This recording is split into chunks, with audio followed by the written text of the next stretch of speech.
We are looking at these Truth Social posts from President Trump, responding to the breakdown in those talks in Islamabad, those marathon talks that took place J.D. Vance on his way back to Washington. And we understand that the Vice President and the President kept in close contact, speaking multiple times during the talks, but this is the first response that we've had from the President to the breakdown in the talks. Let's have a look at what he has just put out on True Social, 2 very, very long posts from him.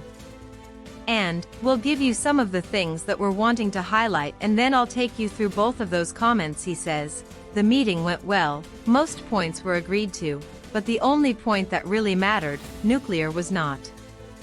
And here you have it, effective immediately. The United States Navy, the finest in the world, will begin the process of blockading any and all ships trying to enter or leave the Strait of Hormuz.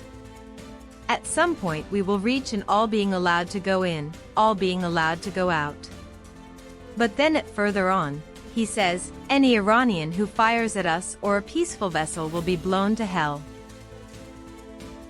These new warnings follow the marathon 21-hour peace talks here in Islamabad, the highest-level talks between the two countries in 47 years.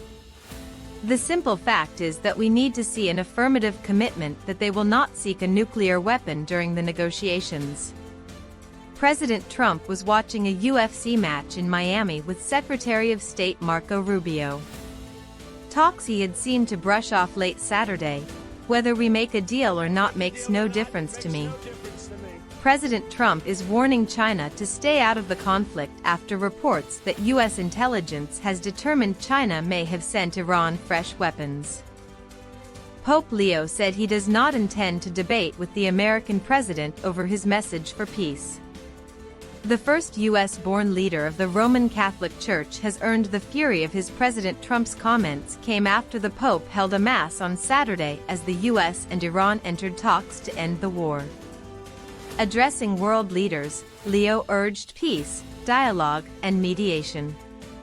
And as Pope Leo set off on a 10-day tour of 4 African countries, he shared his thoughts on Trump's attacks.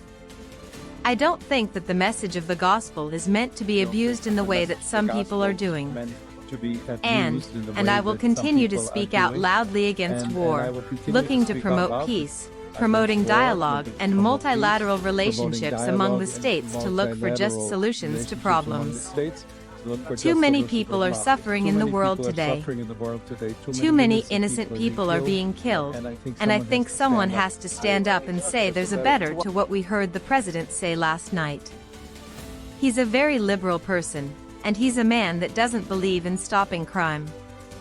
He's a man that doesn't think that we should toy with a country that wants a nuclear weapon, so they can blow up the world.